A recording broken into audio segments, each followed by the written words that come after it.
have $1.43. Is that enough for soup? A 5-year-old girl asked.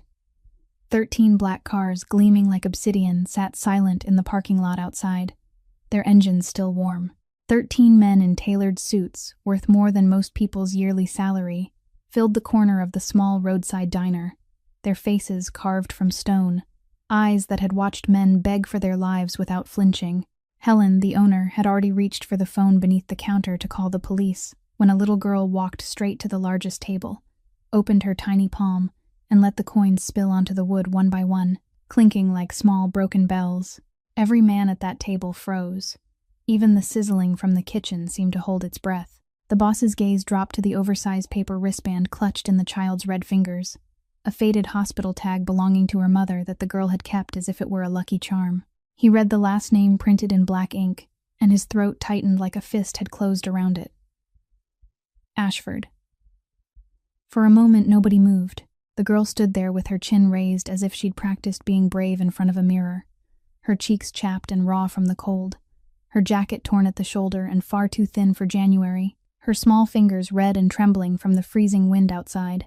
Constantine slowly pushed the coins back toward the child as though they might shatter if he touched them too hard. "Hey, little one. What's your name?" "Willa, sir." "How old are you, Willa?" "5, sir." "Are you here by yourself?" Willa nodded once, then quickly corrected herself. "No, sir. My mommy's here. But she can't get up."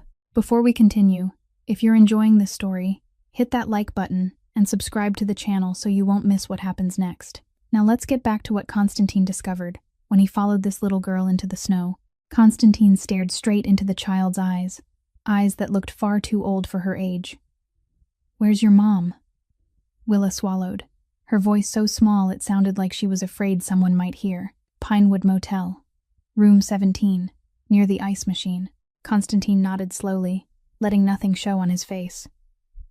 "What's wrong with your mom?" Willa lowered her head to the coins on the table, her tiny fingers absently turning one coin over and over, as if she needed something, anything, to hold on to. "Mom's really hot. Mom said she's okay." The little girl paused, her lower lip trembling. "But she isn't okay." The way Willa said those last 3 words made Constantine feel like someone had just punched him in the chest. That wasn't the voice of a 5-year-old. It was the voice of someone who'd gotten used to seeing the things she feared most and being unable to do anything about it. He turned to Helen behind the counter, her hand still resting on the phone. 2 bowls of soup. 1 here, 1 to go. Add bread. He pulled a $100 bill from his wallet and set it on the table without looking. "Keep the change."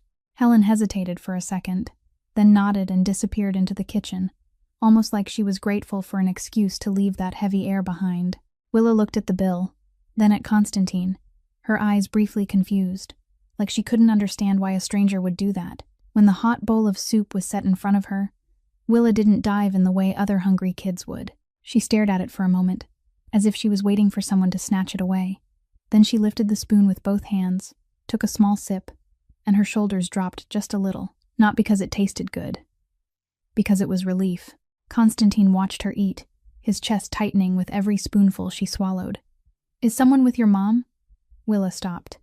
The spoon froze in midair. Her eyes darkened for a moment, like a sky before a storm. "Yes, Travis." The way she said that name wasn't how a child talked about a grown-up in the family.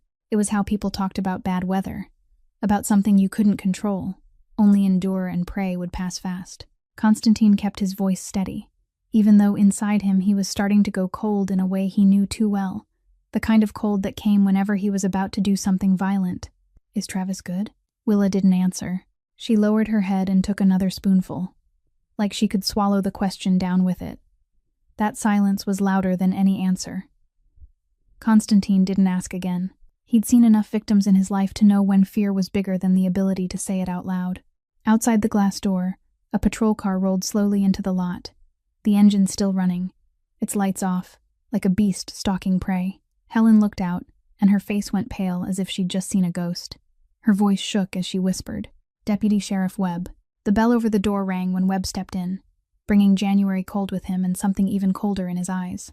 He was around 50, his police uniform pressed crisp, his badge shining like it had just been polished, a friendly smile sitting on his mouth that never once reached his eyes.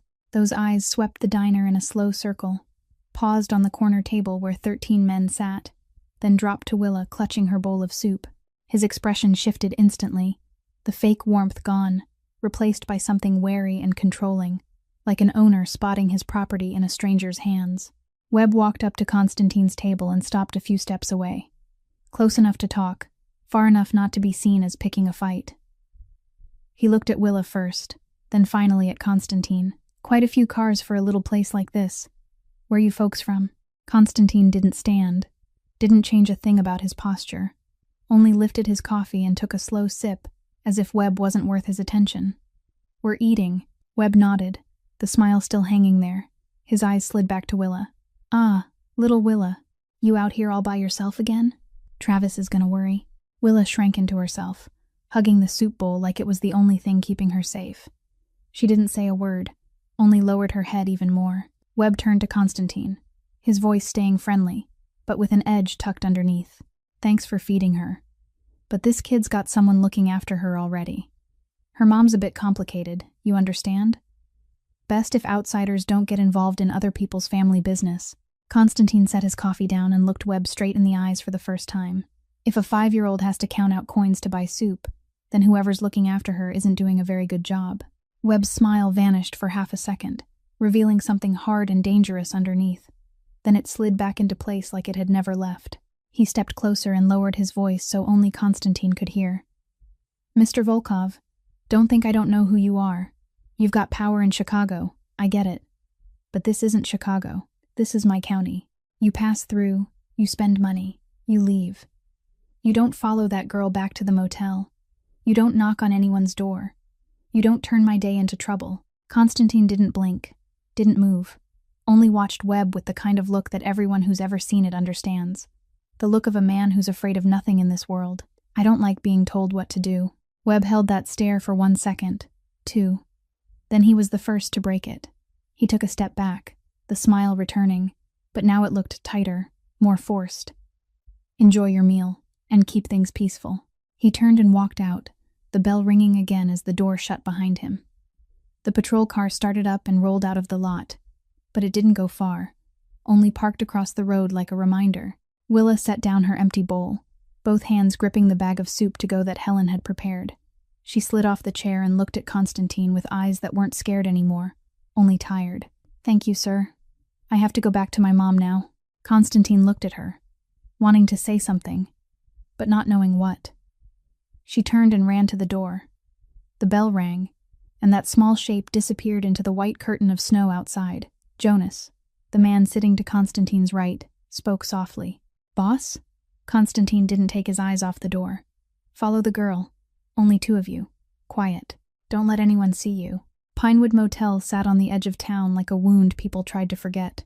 2 stories. Peeling paint. A neon sign that only managed to light up half a word. A parking lot full of potholes glazed over with frozen water. Constantine and Jonas parked 50 meters away. Far enough not to draw attention. Close enough to see every door clearly. The snow fell heavier, and the wind slipped through the seams of the car like small knives. Willa ran across the lot, her canvas shoes soaked through, the bag of soup pressed tight to her chest. She looked around once, the reflex of someone who'd gotten used to being watched. Then she slipped into room 17. The door shut behind her. There was no light in the room, the curtains were torn, and there was no sign of life inside except for the small, dark shape that had just vanished past that door. Jonas pulled out his phone, his finger moving fast across the screen. A few minutes later he spoke, voice low. This motel's under Webb's control. He owns a piece of it, and collects protection money on the rest. Nobody here dares to so much as clear their throat without his permission. Constantine didn't say a word, his eyes still fixed on the door to room 17. Travis Hendricks. Jonas kept reading. 42. Former Chicago cop. Fired 6 years ago for excessive force. 2 prior charges for domestic violence. Both times Webb stepped in. Suspended sentence. Works as a private investigator now, but mostly he's Webb's muscle for the dirty jobs. Has a gun permit. Constantine still didn't speak. He only watched and waited. 3 hours passed like 3 years. The snow kept falling, whitening the roof of the car, whitening the whole world outside. Inside the car it was warm from the heater, but Constantine felt cold. A cold that didn't come from the weather. Close to 7 in the evening, an old pickup truck tore into the lot, tires grinding over ice, and stopped hard in front of room 17. The driver's door opened. Travis Hendricks stepped out. He was big, broad-shouldered, his belly starting to round from beer and liquor. His face was flushed, his eyes dull, and he walked with the unsteady sway of a man who'd drunk more than his body could carry.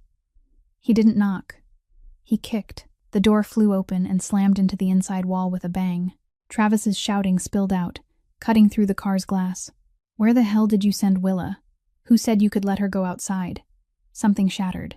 A woman's groan followed, thin and weak, like someone who'd run out of strength to fight back. Then Willa's voice, the sound of her crying, begging. I'm sorry. Mom needed to eat. I just wanted to buy soup for Mom." A slap cracked through the air, sharp and brutal. The girl shrieked, then went quiet, like she'd already learned that crying louder only made everything worse. Constantine crushed the steering wheel in his grip. His knuckles went white, the tendons in his hands standing out like rope. In his chest, something was growling, demanding to be let loose, wanting him to step out of the car, kick that door down, and teach Travis Hendricks what real pain felt like. But he didn't. Not yet. Travis had a gun. Inside there was a sick woman and a 5-year-old. If he rushed in now, with no plan, no preparation, someone would get hurt, or worse. And he couldn't let that happen, not to someone with the name Ashford. 10 minutes later, Travis came back out and slammed the door shut. He stood in front of it, lit a cigarette, drew in a long breath, then shouted into the room. "I'm gone for 2 hours. If you let that little brat run outside again, when I come back I'll deal with both of you. You hear me?" There was no answer from inside. Travis gave a short, ugly laugh, tossed the cigarette into the snow, climbed into his truck, and drove off. The pickup disappeared into the night. Constantine watched until the taillights were nothing but 2 tiny red dots, then vanished completely. He turned to Jonas. 2 hours. That's enough. Constantine stepped out of the car, Jonas close behind him. Snow came down in a white blur, settling on the shoulders of his black suit, like it wanted to erase the darkness he carried. He crossed the parking lot and stopped in front of room 17. Inside was silence, the heavy silence of places that had seen too much pain. He didn't kick the door like Travis. He knocked softly, 3 times, loud enough for whoever was inside to hear, not loud enough to scare them. A long pause. Then the door cracked open a thin slit, just wide enough for one eye to look out. Willa. There was a fresh red handprint on her cheek, still sharp, not yet fading into a bruise. Her eyes were swollen, but there were no tears left, like she'd cried out everything she had. She looked at Constantine, hesitating. Then she recognized him. "You were at the diner. You gave me soup." Constantine nodded, his voice gentler than he'd spoken to anyone in 10 years. "I want to see your mom." Willa watched him for another second, like she was weighing something. Then she opened the door wider and stepped aside. Constantine walked in and went still. The room was small and dark, the smell of dampness mixed with sickness. A single bed was shoved against the wall, the sheets gray from age, a plastic chair with a broken leg, a small table holding a few empty pillboxes, and on the bed, a woman lay motionless, Marin Ashford. He knew it was her even though he'd never met her. Stefan had described his sister so many times that Constantine could picture her in his sleep, but Stefan had never described her like this. Marin was so thin her cheekbones rose sharp under her pale skin. Sweat soaked her hair, plastering it to her forehead, her neck. Her breathing rasped, heavy and wet, each breath a fight. There were finger-shaped bruises on her throat, and on her arms, purple marks layered over each other, old and new, like a map of beatings already lived through. Then she opened her eyes, dull, unfocused, like someone trapped between fever and nightmare. But those eyes... Constantine felt like someone had torn his chest open. They looked like Stefan's, exactly like his, the same warm brown, the same way of looking as if they were always searching for something good in this world. "Marin," he said, his voice rough. Marin didn't look at him. She turned her head to the side, her eyes wild as they searched. "Willa, where's Willa?" Willa ran to the bed, climbed up, and grabbed her mother's hand with both of her tiny hands. "I'm here, Mom. I'm here. I got soup for you. You have to eat," Marin cried, tears sliding into her temples, but there were no sobs. She was too weak to cry out loud. Constantine stepped closer and pressed his hand to Marin's forehead. Hot like fire burning inside her. She needs a hospital, right now. Willa shook her head hard, her eyes filled with fear. No, we can't. Travis said if Mom goes to the hospital, people will ask questions. They'll call the police, and then they'll take me away. I don't want to be taken away. I want to stay with my mom. Constantine knelt beside the bed and brought his eyes level with Willa's. Nobody's taking you anywhere. I promise. Willa stared at him, eyes too old to belong to a child. Grown-ups promise a lot. Then they forget. Then they leave. Then there's nobody. Constantine held that look without flinching, without excuses. I made a promise to your uncle, your mom's brother. His name was Stefan. Willa's eyes went wide. Even Marin's, hazy with fever, sharpened for a heartbeat. Constantine went on, his voice low and steady. Stefan saved my life. Before he died, he told me to protect your mom. I've been looking for her for 8 years.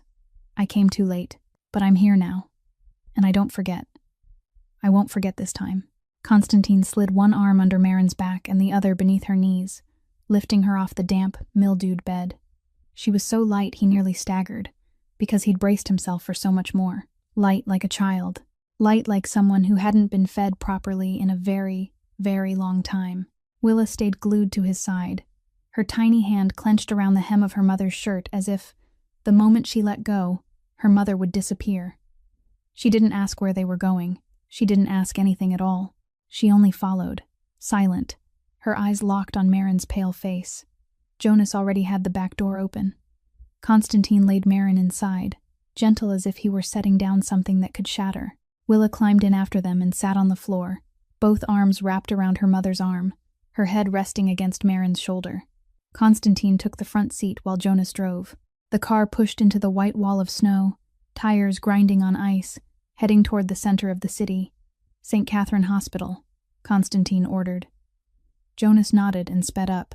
St. Catherine was the best private hospital in Chicago, the place Constantine donated millions of dollars to every year, the place where nobody dared ask him questions he didn't want to answer. Halfway there, Marin jolted awake. She flinched, eyes snapping wide with panic, her body going rigid. She looked around and saw herself in a strange car, in the arms of a strange man, and she did what instinct told her to do. She shoved, she fought, her voice raw from fever and fear. Don't touch me. Please don't. Constantine didn't let go, and he didn't squeeze any tighter. He only held her enough to keep her from falling, his voice low and calm. Marin, it's Constantine, Stefan's friend. She stopped struggling. That name, Stefan, like a key turning in a lock deep inside her mind. Her eyes searched for Constantine's, unfocused but filled with desperate hope. Stefan, he talked about you.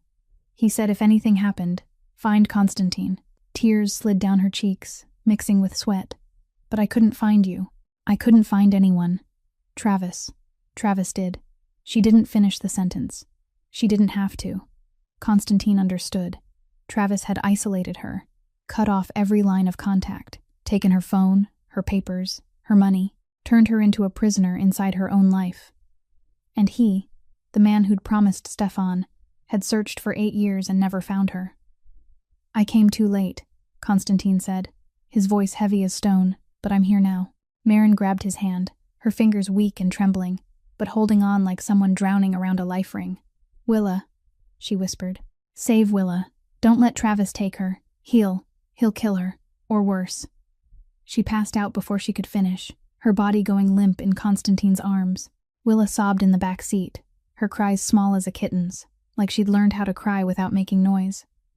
Constantine stared out the window at the blinding white snow.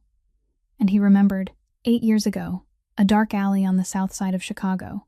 Stefan had been on the ground, blood spreading red and soaking his shirt, 2 bullets in his chest. He'd thrown himself in front of Constantine during an ambush nobody had seen coming.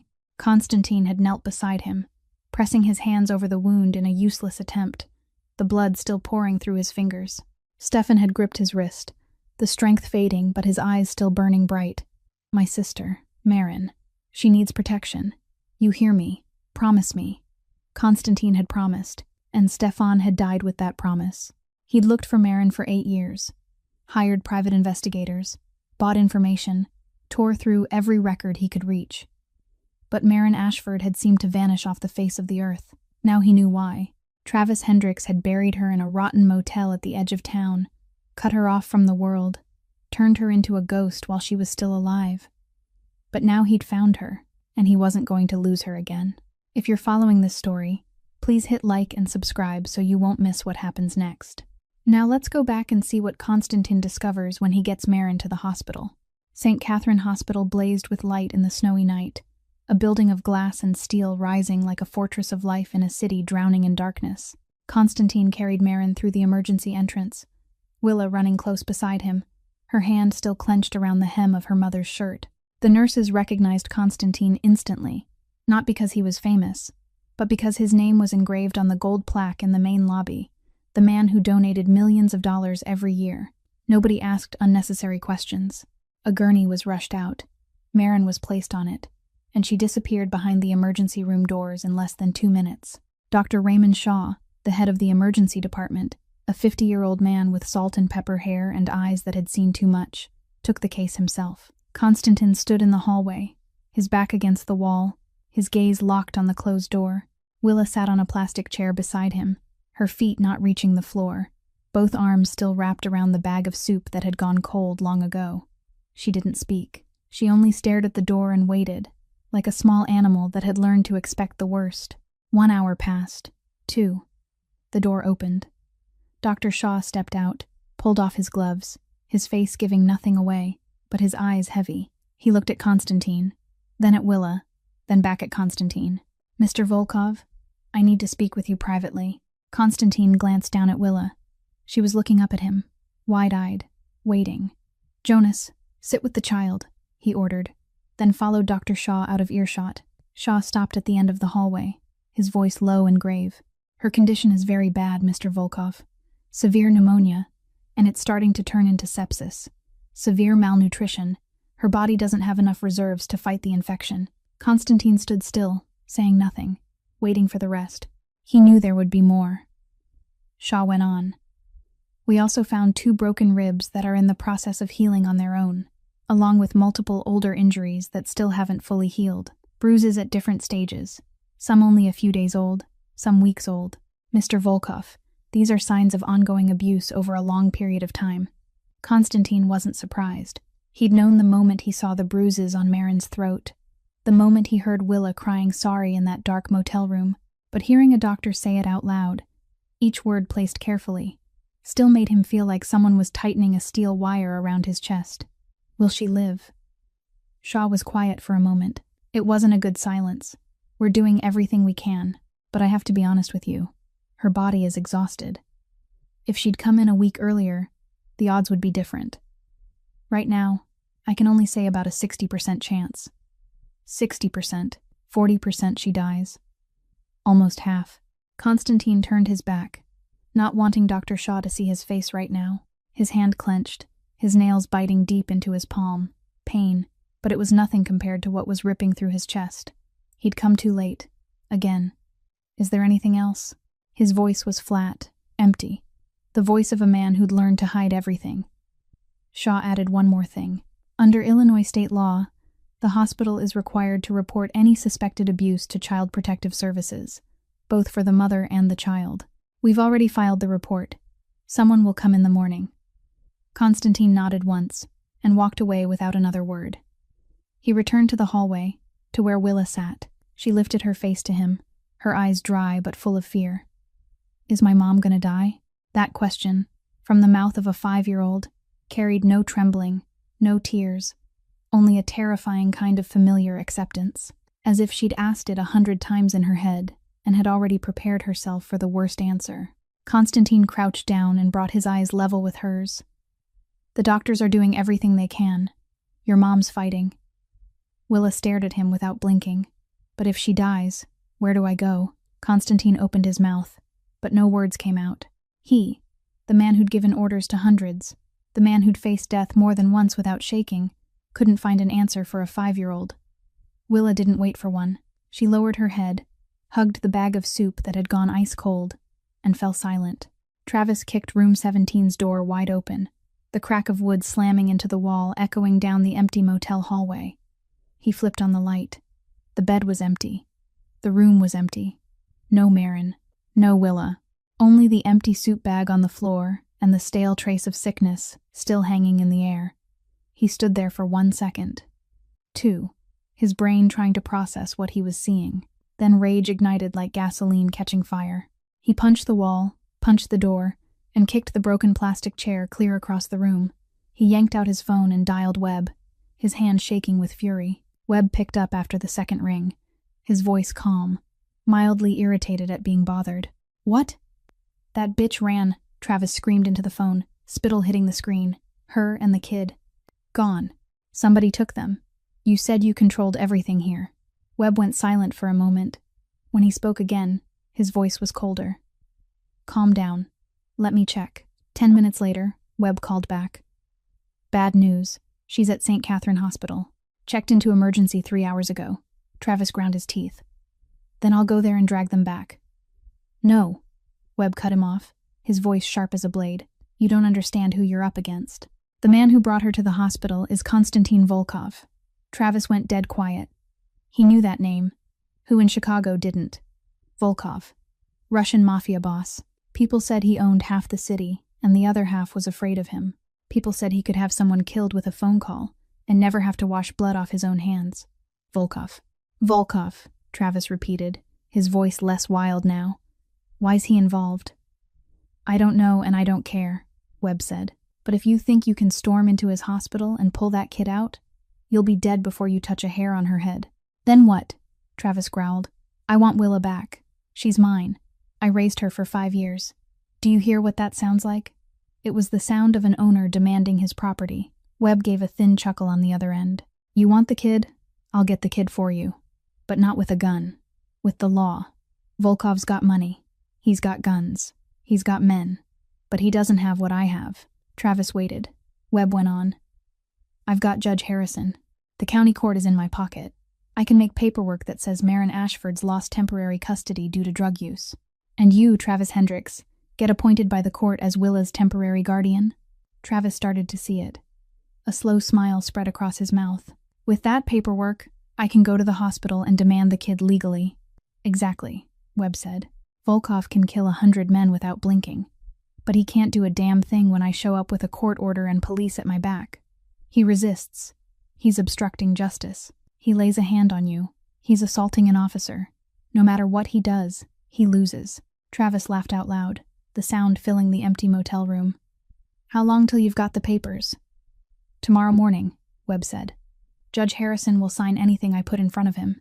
As for you, go home and sleep. Don't do anything stupid tonight. Tomorrow morning, you'll have your kid back." Travis ended the call and looked around the empty room one more time. He was going to have Willa back. And when he did, he'd teach that little girl what it cost to run. Night settled in, and the hospital sank into that thick, heavy quiet that only places where people fight between life and death can hold. The hallway lights were dim, the steady rhythm of machines drifted out from patient rooms, and the nurses' footsteps passed now and then like ghosts sliding through. Marin had been moved from the ICU to a private room, temporarily stabilized, Dr. Shaw had said. But he'd also added that she was still critical, and not out of danger yet. Konstantin sat on the hard chair outside Marin's room, his back straight, his eyes fixed on the empty air in front of him. He didn't sleep. He couldn't. Inside the room, through the small window in the door, he could see Marin lying motionless on the bed, an IV line in her arm, the heart monitor blinking in a steady rhythm. She still hadn't woken since she'd passed out in the car. Willa lay curled up on a small sofa in the waiting area a few steps away, covered in Konstantin's black suit jacket. It was far too big for her, swallowing almost her entire body, leaving only her small face exposed, cheeks marked by the handprint that had already darkened into bruises. She was asleep, but even in sleep her brow stayed drawn tight, like nightmares wouldn't let go of her even with her eyes shut. Konstantin's phone vibrated. He checked the screen. "Ilya," he answered, keeping his voice low so he wouldn't disturb the hospital's stillness. "What?" "Boss, the Italians are getting impatient." Ilya's voice was tight. "The meeting's been pushed twice already. They think you're disrespecting them. They're talking to someone else." "Push it again," Konstantin said. "I've got something to handle." Silence on the other end. Then Ilya spoke again, his surprise leaking through. What could possibly matter more than $20 million? Family, Konstantin said.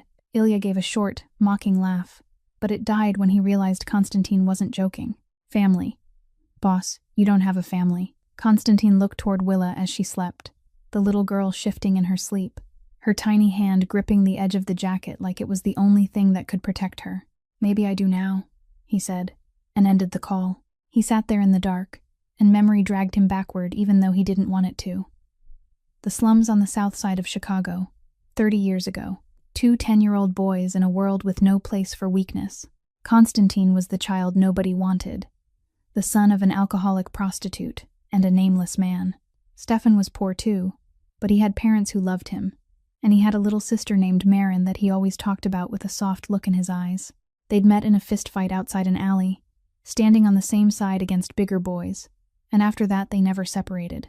Stefan was the only one who treated Konstantin like a human being, not trash, not something meant to be thrown away. When Konstantin grew up and began building his empire with blood and violence, Stefan refused to join. I don't want to live like that, he'd said. But you're my brother. If you need me, I'll be there. And Stefan had been there, always. Until 8 years ago, the ambush in that south side alley. Konstantin walked into a trap alone, never knowing it was there. Stefan appeared out of nowhere, like he had a sixth sense whenever Konstantin was in danger. 2 shots. Stefan threw himself in front of them. He went down, blood spreading red across the rain-soaked ground, and Konstantin knelt beside him, for the first time in his life not knowing what to do. My sister, Stefan rasped, his hand clamping around Konstantin's wrist, blood spilling from the corner of his mouth. Marin, you have to find her, protect her. Promise me. I promise, Konstantin had said. And that was the last time he ever spoke to Stefan Ashford. He'd searched for Marin for 8 years after that, hired the best investigators, bought information from every source, tore apart every record he could get his hands on. But she'd vanished like smoke off the face of the earth. No trace, no trail. He hadn't known Travis Hendricks had buried her in a rotten motel, cut her off from the world, turned her into a prisoner inside her own life. And now, 8 years later, he'd found her. Lying in a hospital bed with a 60% chance to live, her body shattered by abuse, her spirit shattered by despair. He'd come too late. Again, Konstantin stared through the small window into Marin's room, at her still body under the pale blue glow of medical machines. I'm sorry, Stefan, he whispered into the dark. I tried, but I failed. Morning came with weak sunlight filtering through the snow that was still falling, and with it came the trouble Konstantin had known was coming. He was standing outside Marin's room, holding a cup of coffee that had gone cold, when footsteps sounded from the far end of the hall. Many footsteps. The kind that wanted to be heard. Webb led the group, his police uniform pressed crisp, his badge shining, a smug smile on his mouth. Behind him were 2 uniformed officers and a middle-aged woman in a gray suit, a file folder clutched to her chest, her face cold and blank. A social worker, or at least someone playing one. Willa was sitting on the sofa, just waking up, her eyes still heavy with sleep. When she saw Webb, when she recognized the police uniform, she shrank back like a small animal catching the scent of a hunter. She rushed to Konstantin and hid behind his leg, both hands gripping his pant leg like she was holding on to life. Webb stopped a few steps from Konstantin, pulled a sheet of paper from his jacket, and held it out. Mr. Volkov, I have a court order right here. A temporary guardianship order for Willa Ashford. She's coming with us. Konstantin didn't look at the paper. He looked straight into Webb's eyes. Who's the guardian? Travis Hendricks, Webb said, his voice slick as oil. Appointed by county court this morning. He's been caring for the child for the past 5 years. The court finds that's the most stable environment for her. Willa clung tighter to Konstantin's leg, her trembling voice small in the hallway. I don't want to go back with Travis. Please don't make me go. He'll hit me. He'll hit my mom. The woman in the gray suit stepped forward, her voice so sweet it sounded fake. Sweetheart, you're being influenced by strangers. This is a legal matter. The adults will handle it. You just come with me and everything will be fine. Konstantin stepped forward and positioned himself completely between Willa and the group. He pointed at the child's face, at the hand-shaped bruise on her cheek, still a deep purple. Do you see this? Her mother is lying in that room with 2 broken ribs, sepsis, and injuries all over her body. That's the stable environment you're talking about. What kind of law is that? Webb took 1 step closer and lowered his voice so only Konstantin could hear. Mr. Volkov, I know who you are. I know you've got power in Chicago. But this isn't Chicago. This is my county, my court, my police. You might be able to buy a whole city. But you can't buy the law. Konstantin stared at him, his eyes cold as ice. You think I can't do anything to you? Try me. Webb gave a thin smile. In front of 2 officers and a social worker. You're good, Volkov, but you're not that good. Now step aside, or I'll arrest you for obstruction. The air thickened. The 2 officers put their hands on their belts, close to where their cuffs hung. Jonas stood behind Konstantin, his body taut as a wire, ready for anything. Willa whimpered, her face pressed into Konstantin's leg, her whole body shaking. The tension was about to snap. Then a woman's voice cut through from the end of the hall, clear and commanding. What's going on here? Everyone turned. A woman around 35 walked toward them. Brown hair pulled back neatly, wearing a wool coat and slacks, a thick file in her hands. She wasn't pretty, but there was something in the way she carried herself, in her straightforward eyes that held no fear, that made people pay attention. She stopped in front of Webb, pulled an ID from her coat pocket, and held it up.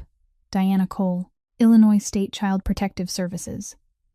I received a report from this hospital about a suspected child abuse case, and I'm conducting an investigation. Webb looked at her, and his smug smile flickered out. This is a county matter. You don't have jurisdiction. Diana Cole didn't blink. Under Illinois law, when there's suspected child abuse involving local authorities, state CPS has the right to intervene and oversee. She pulled a sheet from her file and held it out to Webb. This is my temporary hold order. Willa Ashford will remain at the hospital under the supervision of state CPS until the investigation is complete. Anyone who attempts to move the child before then will be considered as interfering with a federal investigation. Webb read the paper, his face shifting from red to white and back to red. He looked at Diana Cole, then at Konstantin, then back at Diana Cole. This isn't over, he said through clenched teeth. Not even close. He turned, signaled the 2 officers and the woman in gray to follow, and walked down the hallway with heavy, furious steps. The elevator doors closed behind them. Willa stayed hidden behind Konstantin's leg, crying without sound. Diana Cole stood still and watched until the elevator doors were fully closed. Then she turned to Konstantin. Her gaze was sharp, assessing, and it held none of the fear most people carried when they faced him. Mr. Volkov, I know who you are. Konstantin looked at her, his face giving nothing away. Then you know I'm not a good man. Diana nodded once. I do, she said flatly. I know you control half of North Chicago.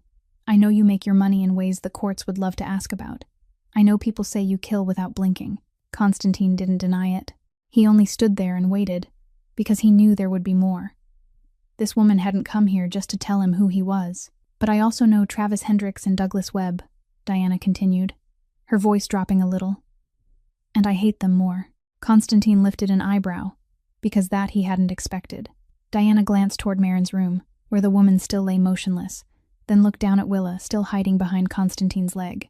6 months ago, I got an anonymous report about Webb, corruption, covering for abuse of power. I've been investigating ever since, but Webb's careful.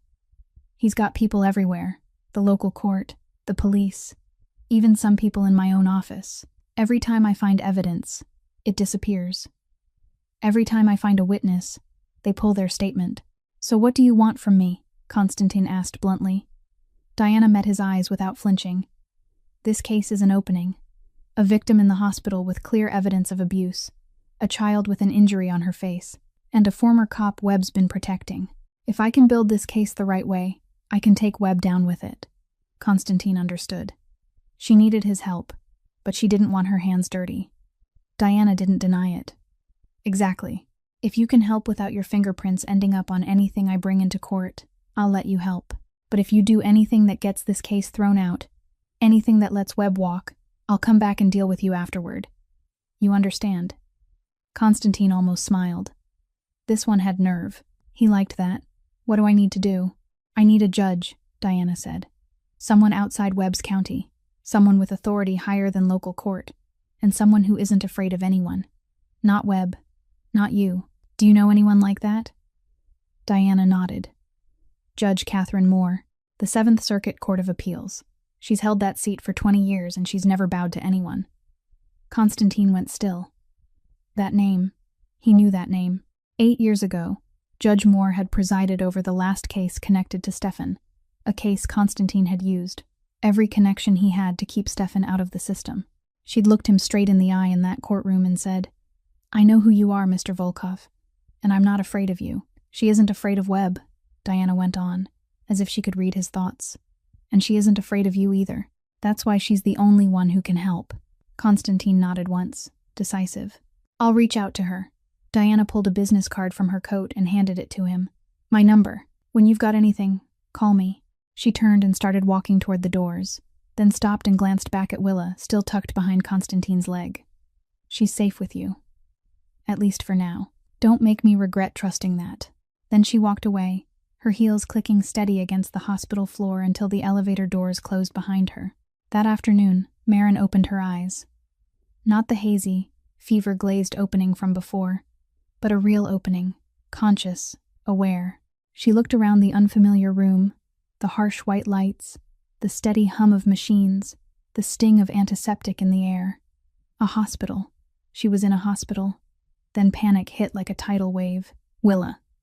Where was Willa? She tried to sit up, her arm jerking so hard the IV needle nearly slipped free, and the monitor started screaming with frantic beeps. Willa, she called, her voice raw, weak, but full of desperation. Where's my daughter? Where's Willa? A nurse rushed in and tried to press her back down. Miss Ashford, you need to stay calm. You just woke up. You can't. But Marin didn't listen. She kept fighting to rise, her strength too thin to resist the nurse's hands, but strong enough to show she wouldn't stop. My daughter, she sobbed, tears sliding down her hollow cheeks. Please, my daughter. The nurse looked out the door and nodded to someone in the hallway. A few seconds later, the door opened. Constantine stepped in, and beside him, holding tight to his hand, was Willa. The moment Marin saw her child, her body seemed to collapse, all the tension draining away until there was only tears. Willa let go of Constantine's hand and ran to the bed, climbed up, and threw her arms around her mother. Mom, you're awake. I was so scared. I thought you were going to die. Marin wrapped her daughter in her thin, trembling arms, pressed her lips to the child's hair, and cried until her face was wet. Are you okay? She asked, her hand stroking Willa's hair, her eyes searching her for every injury. Did he hit you? Are you hurt? Willa shook her head, her face pressed into her mother's chest. I'm okay, Mom. This man saved us. He brought you to the hospital. He gave me soup. He didn't let anyone take me. Marin lifted her head and, for the first time, looked straight at Constantine standing at the foot of the bed. She looked at him and, for a heartbeat, fear flickered in her eyes, the instinct of someone who'd grown used to men causing pain. But then she looked closer, into his eyes, and she recognized him. Constantine, she whispered, like she didn't believe her own voice. Stefan's friend. He nodded once, saying nothing. Marin went on, her voice trembling. He always talked about you. He said you were dangerous. Said the whole city was scared of you. But he also said you were the only one he trusted. He said if anything ever happened, I should find you. Tears slipped down her cheeks. I tried to find you. After he died, I tried to find you. But Travis, he took my phone, my papers. He wouldn't let me go outside. I couldn't reach anyone. Constantine stepped closer and pulled a chair up beside the bed, close enough to talk, far enough not to frighten her. Stefan saved my life, he said, his voice low and deep. Before he died, he told me to protect you. I've been looking for you for 8 years. I came too late, but I'm here now. Marin shook her head weakly, still holding Willa tight. You shouldn't get involved. Travis won't let this go. He's got Webb. He's got the police. You don't know how dangerous he is. Constantine looked at her, his expression unmoving. Travis isn't my concern. Webb isn't either. You just need to rest and get better. Marin looked at him, then looked down at Willa asleep in her arms. The child had drifted off, exhausted by the past days, her small face finally peaceful in sleep. When Marin looked back up at Constantine, something had changed in her eyes.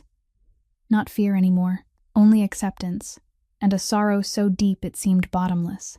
"I know my body," she whispered, her voice calm, in a way that was almost frightening. "I can feel it. The doctors can say whatever they want, but I know. I don't have much time left." "Don't say that," Constantine cut in, his voice sharper than he meant it to be. "You're gonna get better." Marin shook her head, a sad smile on her mouth. "Don't promise what you can't keep." She paused, her hand smoothing Willa's sleeping hair. "But promise me one thing. Promise me that no matter what happens, you won't let Travis take Willa." Constantine looked at her, looked at Willa, then looked back at her. "I promise." That night, in the red brick house in the suburbs that Webb called home, two men sat facing each other at the kitchen table, dull yellow light spilling over their calculating faces. Travis drained his fourth can of beer, crushed it in his fist, then threw it to the floor. "I want the little girl back," he snarled. "She's mine. I raised her for 5 years. I fed her. I gave her a roof. Now that Russian thinks he can take her from me." Webb poured himself a whiskey, took a slow sip, his calm face the complete opposite of Travis's frenzy. "State CPS is investigating," he said, his voice cold as ice. "That Diana Cole bitch blocked me at the hospital. If you storm in now and demand the kid, you'll be arrested on the spot, and I won't be able to save you." Travis slammed his fist on the table, the beer can clattering to the floor. "So what am I supposed to do? Sit here and watch Volkov take what's mine?" Webb stared at him, eyes razor sharp. "Listen to me. If you hit this head on, you lose. But there's another way." Travis went still, breathing heavy, waiting. Webb set the whiskey down, leaned his elbows on the table, and lowered his voice like he was sharing a secret.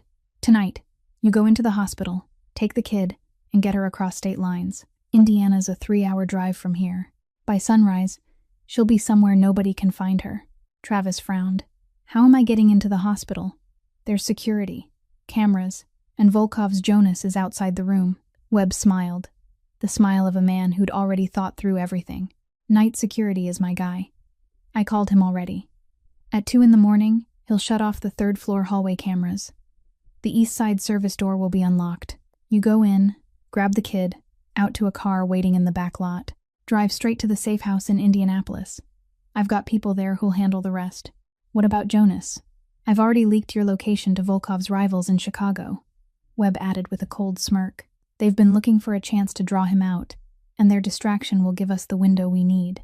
"He's outside Marin's room, not the kid's," Webb said. "The kid's sleeping in the family waiting room, 20 meters away. You get in, you get out. He won't know until it's too late." Travis nodded slowly, the plan taking shape in his head. Then he paused, his eyes darkening. "And Marin?" Webb took another sip, his gaze hard as stone. "She's dying anyway. The doctor said 60% odds, which means 40% she dies." He set the glass down and looked Travis straight in the eye. "Let her die. One problem disappears on its own." Travis laughed, a rough, ugly sound. "And after that, when they ask where the kid is..." Webb leaned forward. "You're the court-appointed guardian. You say the kid was being influenced by Volkov, a Mafia boss. You feared for her safety, so you took her to stay with relatives in another state. You're protecting her. You're the good guy in this story." Travis nodded, his grin spreading wider. 2AM, 2AM, Webb confirmed. "Don't bring a gun into the hospital unless you have to. Don't make noise. In. Grab the kid. Out. Quiet. Clean." Travis stood up, his eyes lit with the crazed shine of a man about to reclaim what he saw as his property. 2AM, he repeated. "She's coming back to me." St. Catherine Hospital sank into the night like a massive ship drifting through a sea of white snow. The hallway lights were turned low, only bright enough to see where you were going, and the steady pulse of medical machines drifted from patient rooms like the breathing of some enormous sleeping creature. Everything felt peaceful. Too peaceful. Constantine stood outside Marin's room, watching through the small window. She was asleep, and Willa was asleep too in the family waiting room 20 meters away. Everything seemed fine. Then his phone vibrated, the screen flashing bright in the dark. "Ilya," he answered. "Boss." Ilya's voice was rushed and broken, with noise bursting behind him. "The meeting with the Italians. It's a trap. There's a mole. I'm hurt.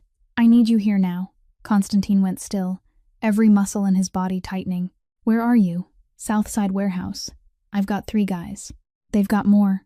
I can hold for 20 minutes. If you don't get here." Ilya stopped, and gunfire cracked somewhere in the distance. "Hurry." The call cut off. Konstantin looked into Marin's room, then toward the waiting room where Willa slept. Ilya was his brother. Not by blood, but in every way that mattered. If Ilya died, he turned to Jonas, who stood beside him. "Stay here. Watch both of them. Don't take your eyes off them." Jonas nodded. "Understood, boss." Konstantin moved fast down the hallway, his shoes striking a steady rhythm against the floor. He didn't want to leave. Every instinct in him was screaming for him to stay, but Ilya was bleeding somewhere in the night, and he couldn't let his brother die. Jonas would guard them. Everything would be fine. That was what he told himself as the elevator doors closed behind him. Jonas stayed outside Marin's room, his back against the wall, eyes scanning the corridor. He stood here because this was the most dangerous spot. If anyone wanted to do harm, they'd come for Marin. Willa was asleep in the family waiting room, 20 meters away, the door shut, safe. At least that was what he thought. Diana Cole had left that afternoon, promising to return in the morning to continue the paperwork. There was only one nurse on duty now, a young woman sitting at the station 30 meters away, her eyes fixed on a computer screen, and one security guard. A man posted at the end of the hall in a hospital security uniform, looking bored. Nobody knew that man had taken $5,000 in cash from Webb that afternoon. At 1:45 a.m., the guard glanced around once, making sure no one was watching, then walked to the camera control cabinet at the corner of the hallway. He opened it, found the right switch, and flipped it off. The third-floor camera indicator light went from green to red, then died completely. The surveillance monitors in the first-floor security room turned black, nothing but static. The guard closed the cabinet, returned to his post, and checked his watch. 2 a.m., 15 minutes. Outside the east side service door, a dark figure waited in the falling snow. 2 a.m.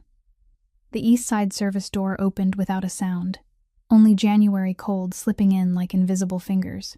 Travis stepped over the threshold, his shoes wrapped in cloth to muffle the noise, his shape melting into the dark hallway like a predator on the hunt. He knew the route. Webb had given him a map. 3rd floor, turn left. Family waiting room at the end of the hall. The corridor lights were so dim they were almost nothing. The cameras were off, and all that remained was the steady pulse of medical machines drifting out of patient rooms.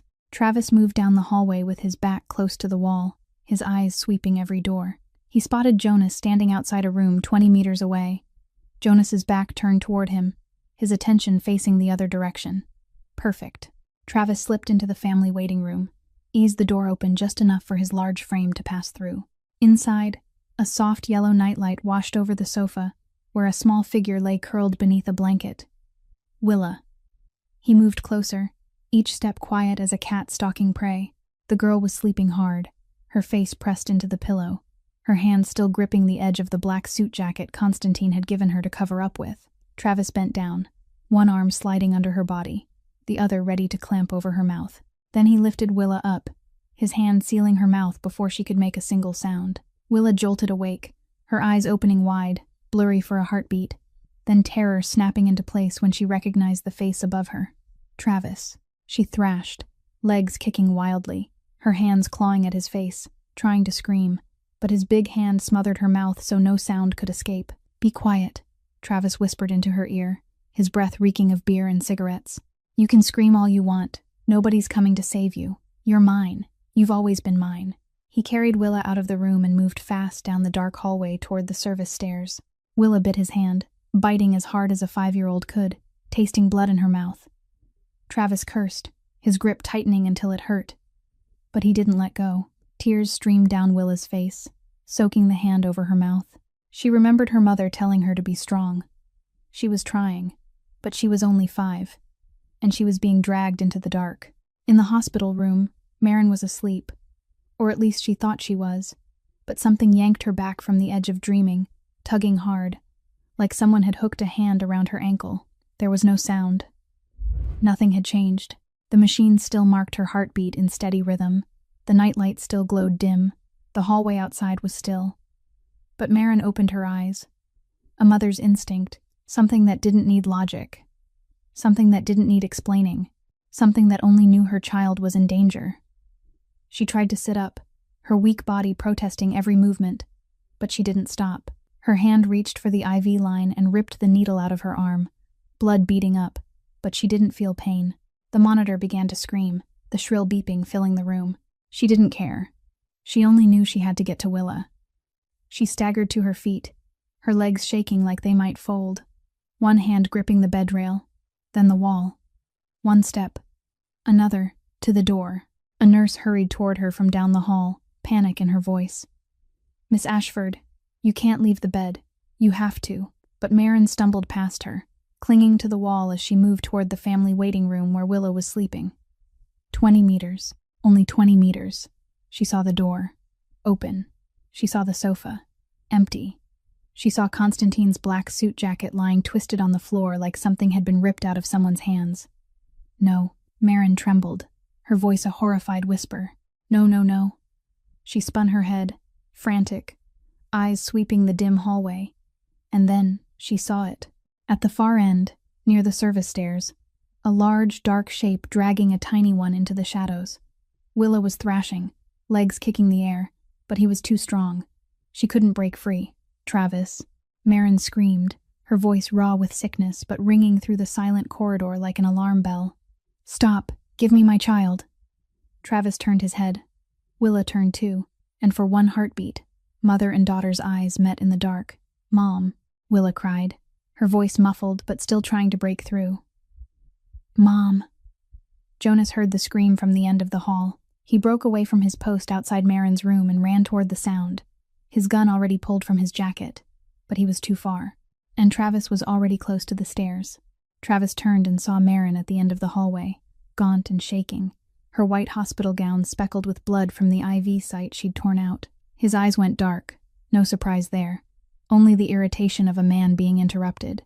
"You're not dead yet," he growled, his hand still clamped over Willa's mouth as she fought. "Get back in bed. I'm busy."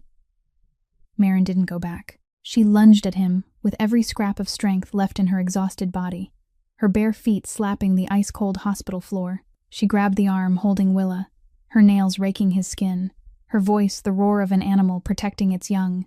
"Give her back. Give her back." Travis slapped her. His big hand hit her face with enough force to fling her to the floor like a rag doll. Marin went down, her head cracking the wall, the world spinning, blood flooding her mouth. Willa screamed, muffled but still ripping through the darkness. "Mom! Mom!" Marin crawled back up. She didn't know where the strength came from. Maybe from the place every mother reaches when her child is in danger, deeper than bone, deeper than the will to live. She crawled to Travis and wrapped both hands around his leg, her voice begging and snarling at the same time. Don't take her. Kill me if you want, but don't take her." Travis looked down at her with contempt. He kicked her into the wall, the sole of his shoe slamming into her ribs, right where the two broken bones were trying to heal. Marin screamed in pain, her body folding in on itself, but her eyes never left Willa. "I gave you a roof," Travis said, his voice burning with the righteous anger of a man who believed he was in the right. "I fed you. I gave you a place to sleep, and this is how you pay me back. You run off with that Russian." Marin lifted her head, blood at the corner of her mouth, and her eyes weren't scared anymore.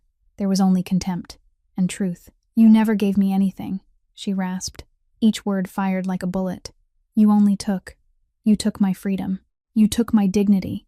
You took everything I had. You're not a man. You're a monster."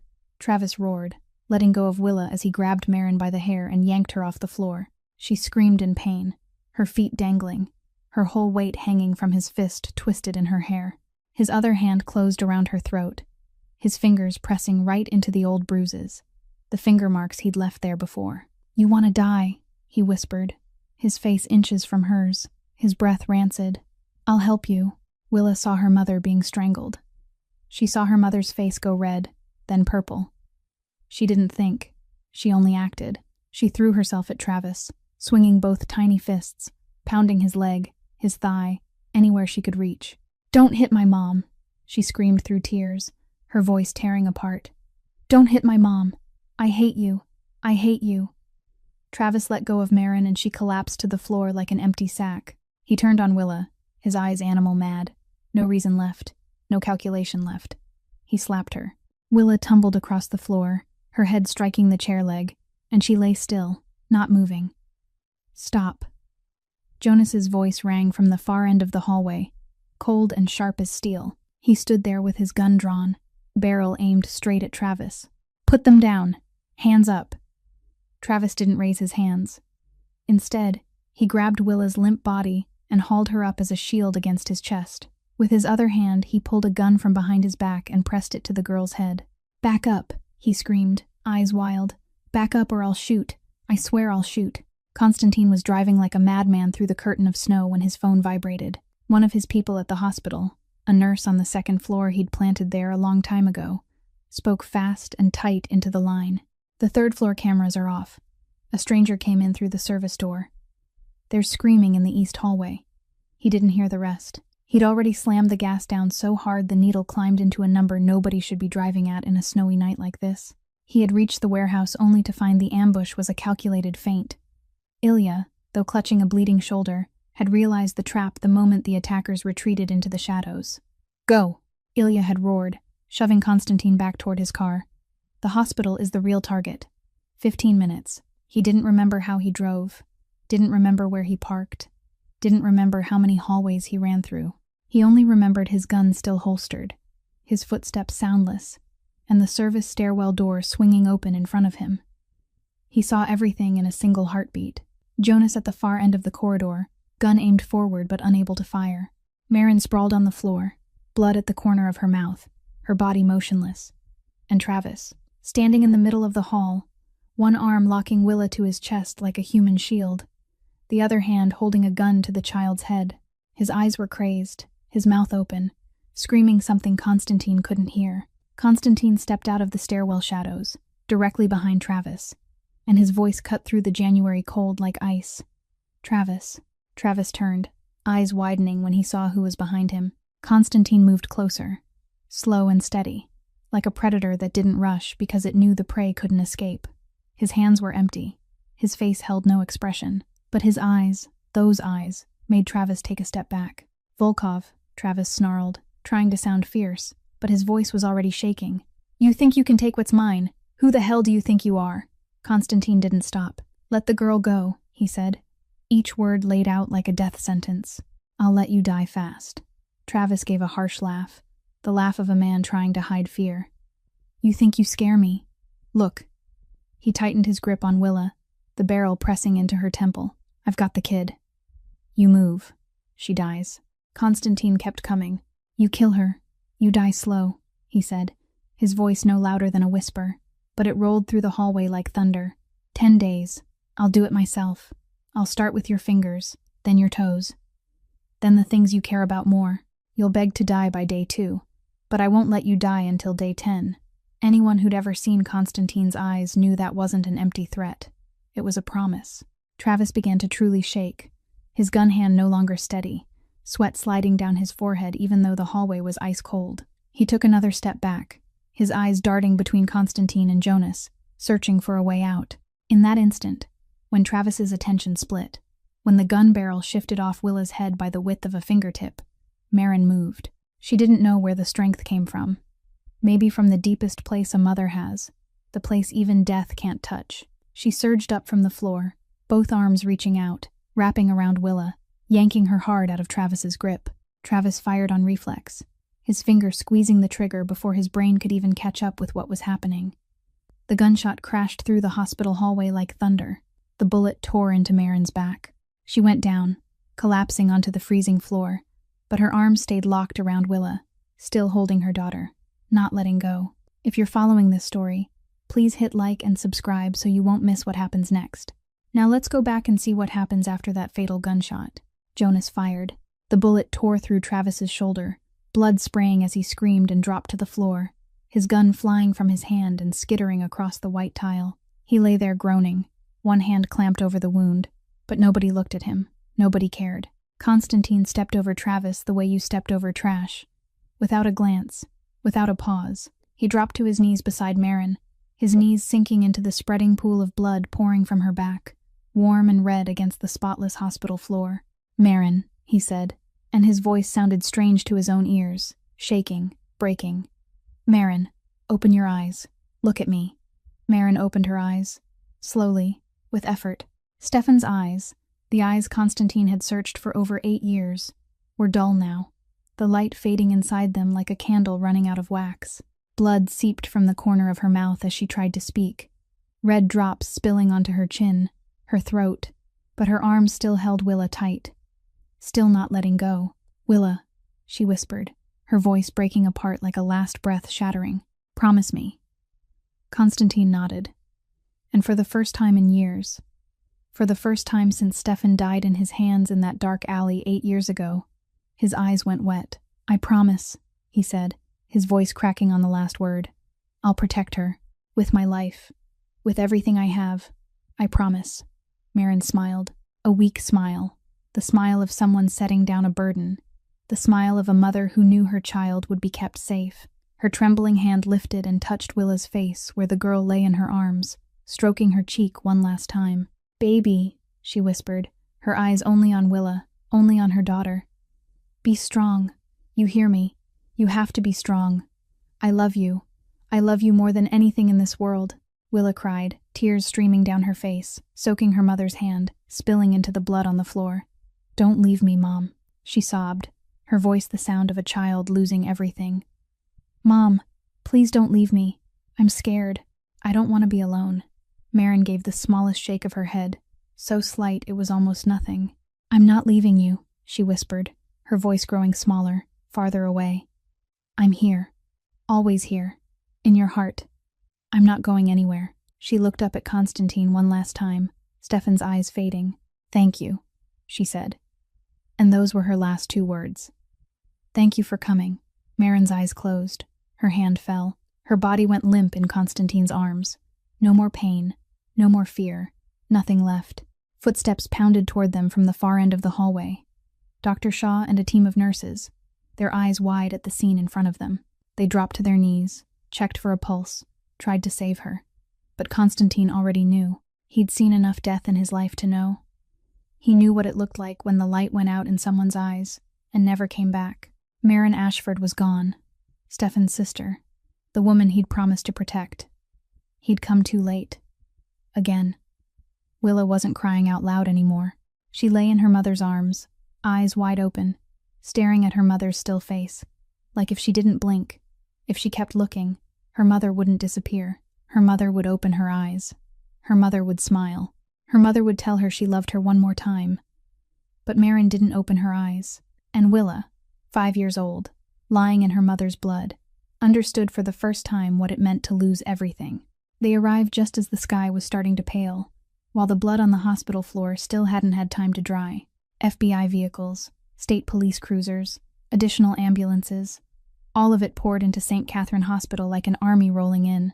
Special Agent Jonathan Price was the first to step into the third-floor corridor, his eyes sweeping the scene with the expression of a man who'd been waiting a long time for this exact moment.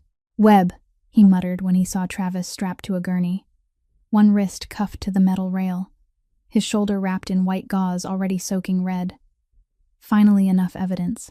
Price had been tracking Webb for 2 years, gathering every small piece of the corruption, protection, and violence network the deputy sheriff had built. But Webb was too careful. Too many people shielded him. Too much evidence vanished before it ever reached Price's hands. Until tonight. Tonight, Travis Hendricks broke into a hospital, tried to kidnap a child, shot a woman dead, all on Webb's orders. This wasn't local anymore.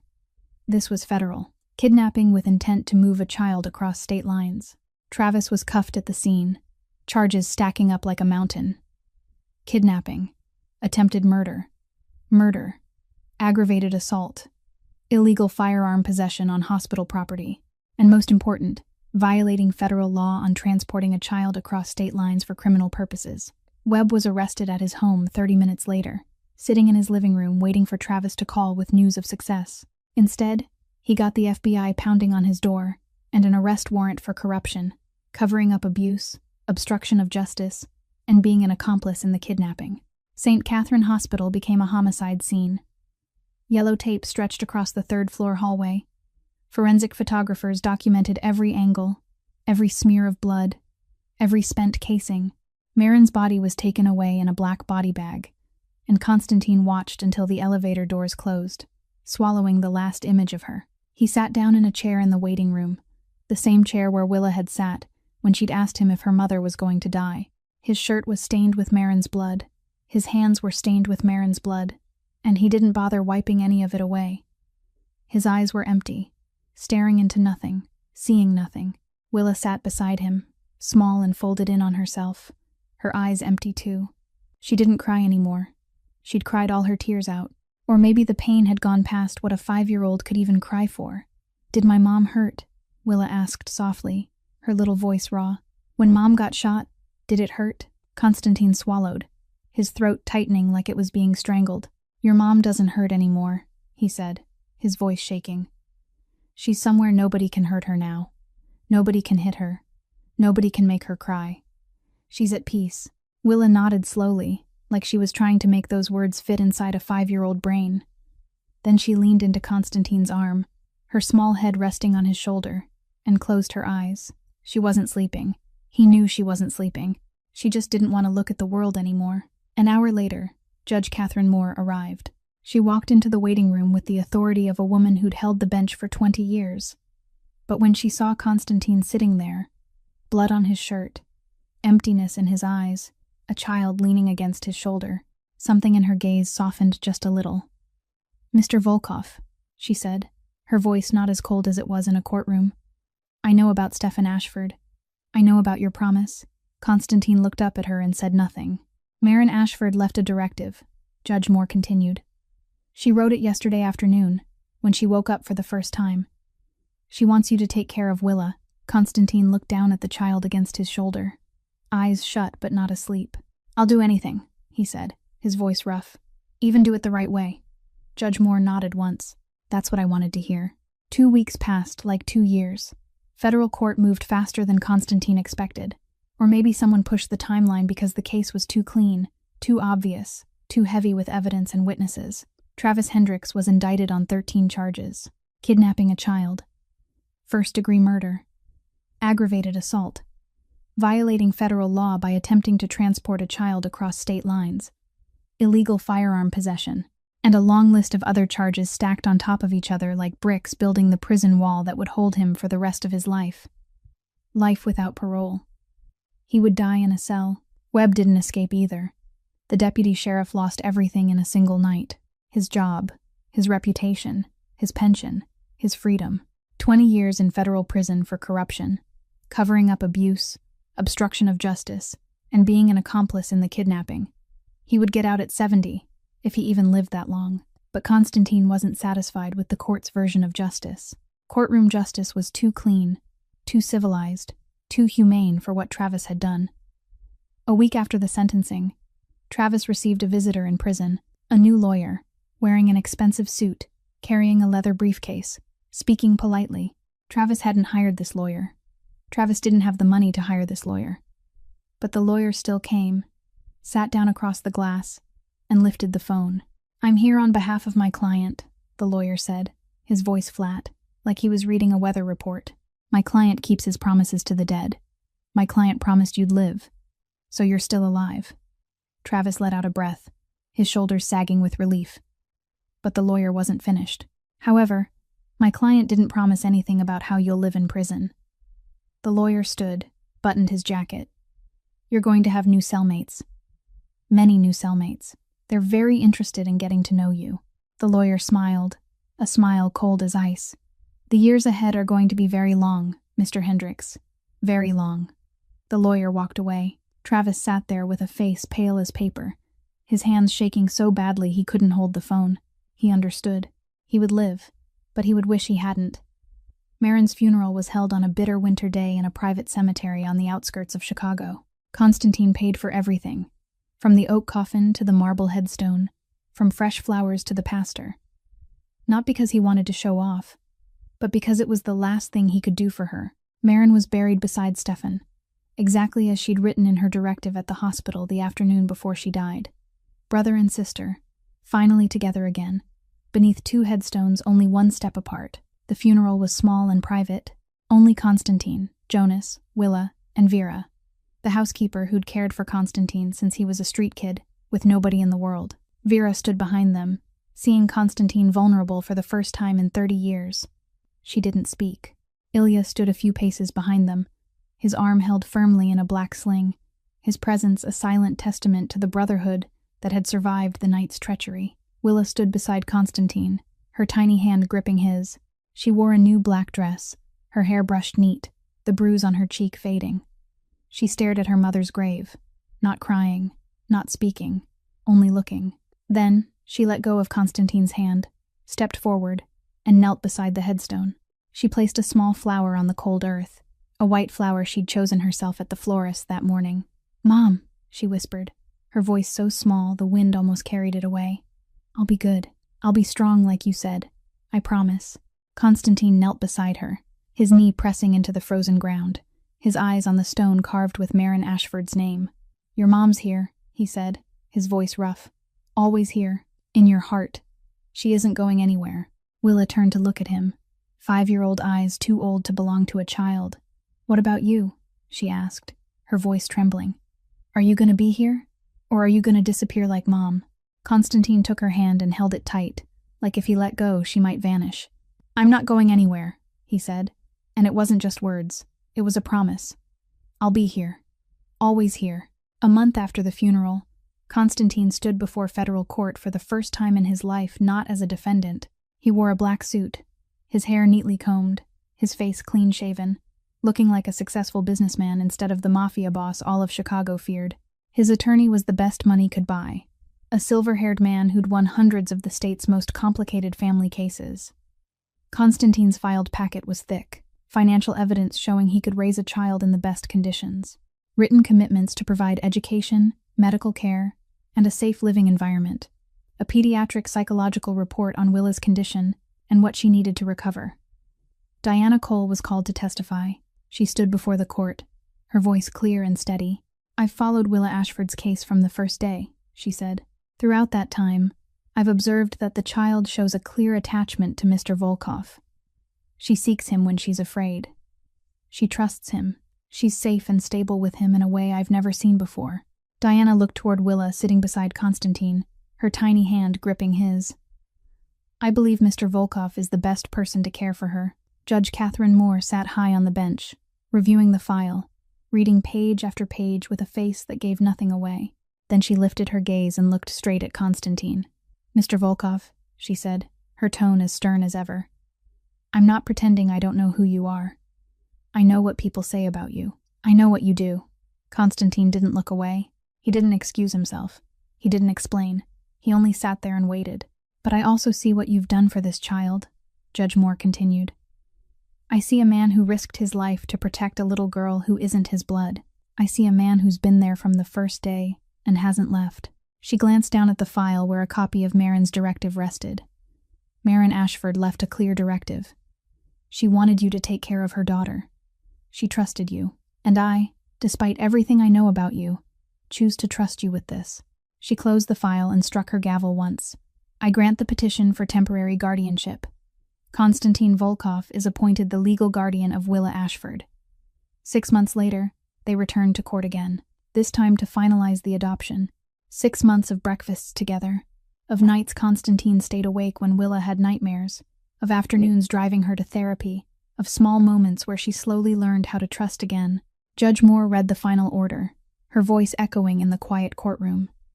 "Willa Ashford is now officially Willa Volkov." Willa sat beside Constantine and heard her new name for the first time. She didn't smile.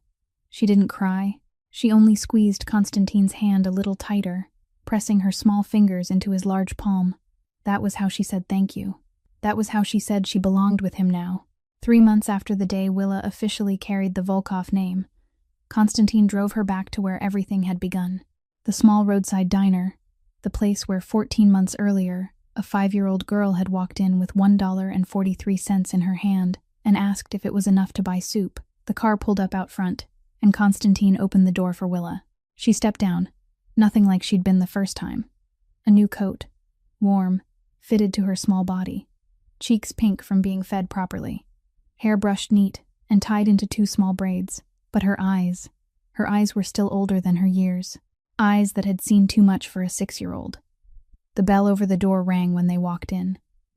Helen stood behind the counter, drying a glass, and she looked up at the sound. She froze for a second when she saw Willa. Then her eyes lit and filled with tears. "Willa," she whispered, her voice thick. Willa looked at Helen, then looked back at Constantine behind her, as if asking permission. He nodded once. The little girl walked to the counter, her steps small but steady.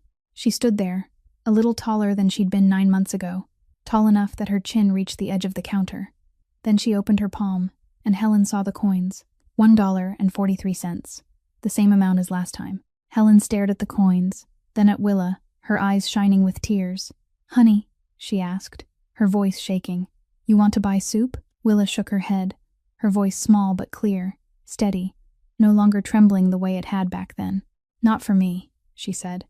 "For the next kid who needs soup." Helen couldn't hold it in anymore. Tears spilled down her face as she came around the counter, sank to her knees, and wrapped Willa in her arms. She cried, crying from joy, crying from grief, crying because the tiny girl who'd once stood trembling in her diner was now part of something better. Constantine stood behind them and watched. He didn't smile. He'd forgotten how to smile a long time ago. But for the first time in years, his chest didn't feel so heavy. He thought of Stefan, the friend who'd died for him, the friend who'd asked him to protect his sister. He'd failed Stefan. He'd found Maren too late. He hadn't saved her. He thought of Maren, the woman who'd used her last breath to save her daughter, the woman who'd looked at him with Stefan's eyes and said, "Thank you for coming." He hadn't saved her, but he'd kept Willa. And that was enough. It had to be enough. Outside the diner, the snow began to melt. Small drops fell from the awning, glittering in the early spring sunlight. Winter was passing. Spring was coming. And Willa, the child who'd once counted out coins to buy soup for her sick mother, now stood in the arms of a kind woman, with a new father behind her, ready to protect her at any cost. This story reminds us that sometimes the most imperfect people can do the most beautiful things.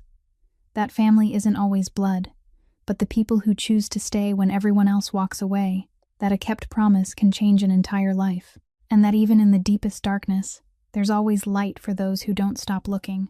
If this story touched your heart, please hit like and subscribe so you won't miss more moving stories every day.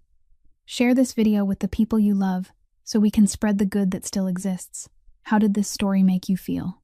Have you ever met people like Constantine in your life? People who seem cold on the outside, but carry a warm heart inside? Leave a comment below. We'd truly love to hear what you're feeling deep in your heart. Thank you for taking the time to watch. Wishing you and your family good health, a joyful life, peace, and happiness every day. Goodbye, and I'll see you in the next video.